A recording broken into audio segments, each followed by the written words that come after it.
Okay, pre-calc students, now we're going to look at problem 22. So again, it's really helpful if you have these log properties, and I'm going to add it to our calendar just so you have them. For problem 21, what we did is we used these properties of logs, but going in this direction. So for example here, the m is 100, the n is the x cubed. Okay, so then you'd write it as a sum, and then you'd have one more step because you would be then that x cubed, you would think of as 3 times log of x. So I think they're a little easier going this direction. For problem 22, what we're going to be doing is going backwards. And I think most things in math are a little bit harder when we go backwards, right? It's harder to divide than it is to multiply, harder to take the square root than square something. So that's the idea.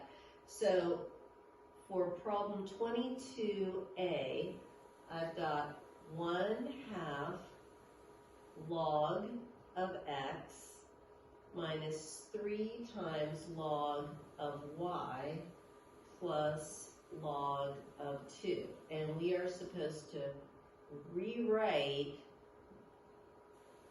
as a single logarithm. And so we're going to just kind of do this step by step. So the first thing is I look at this 1/2 times log x. So I'm using this log property, but I'm going backwards.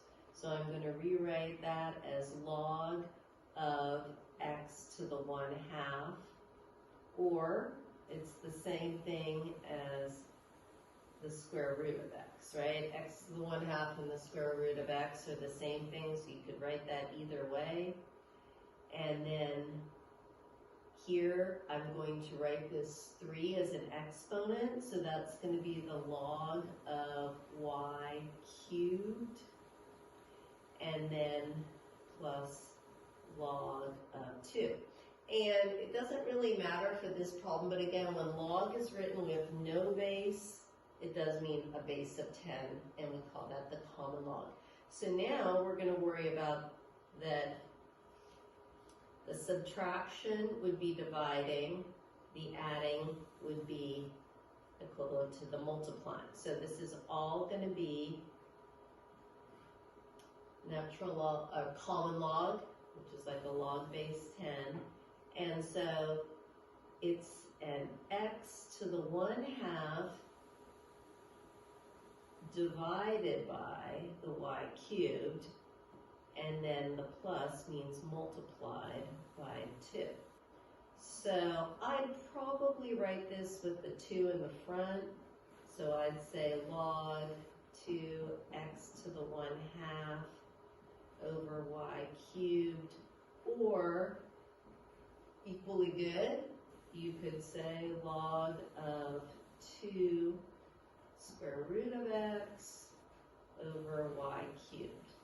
So then let us know if you have questions about these other ones. So you're going to be doing the same process for 22b.